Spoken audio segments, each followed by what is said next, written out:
Salut à tous, avant de commencer la vidéo, pensez à mettre un j'aime et à vous abonner si vous appréciez mon contenu. Sur ce, bonne vidéo.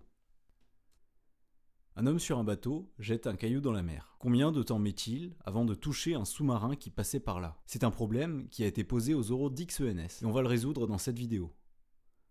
Ce qu'on va faire, c'est résoudre les équations du mouvement dans le cas de la chute dans l'air, puis dans l'eau. Dans l'air, on va faire l'hypothèse d'un mouvement conservatif, sans poussée d'Archimède, et à une dimension. On a alors la conservation de l'énergie mécanique entre le moment où l'homme jette le caillou et où le caillou entre dans l'eau, qui va nous permettre de connaître la vitesse finale, vitesse d'entrée dans l'eau. Ce problème est relativement facile. Il sert avant tout à obtenir les conditions initiales du second, celui de la chute dans l'eau, plus difficile.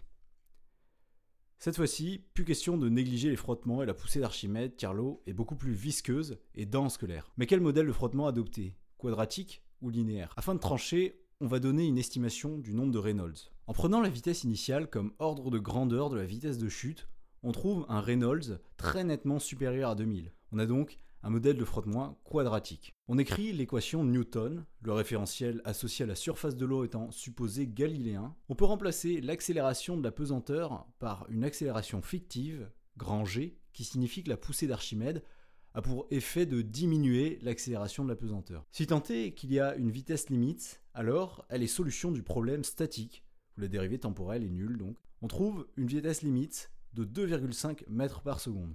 On peut désormais séparer les variables dans l'équation. On peut ensuite la dimensionner afin de l'intégrer. On remarque qu'on peut faire apparaître la vitesse limite et un temps caractéristique qu'on notera taux.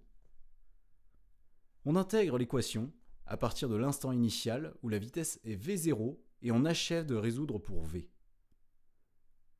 Taux donne un ordre de grandeur du temps que met le caillou à atteindre sa vitesse limite. On peut donc évaluer le rapport entre taux et le temps T0 que mettrait le caillou pour atteindre la profondeur grand D du sous-marin, qu'on évalue à 200 mètres, s'il se déplaçait à vitesse constante VL. On a taux qui est de l'ordre du millième de T0.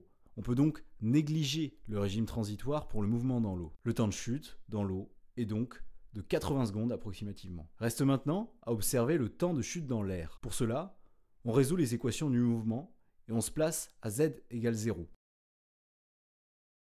On trouve que le caillou met TF égale 0,6 secondes avant de toucher l'eau. C'est bien inférieur aux 80 secondes de temps de chute dans l'eau. En conclusion, le caillou met 80 secondes avant de toucher le sous-marin.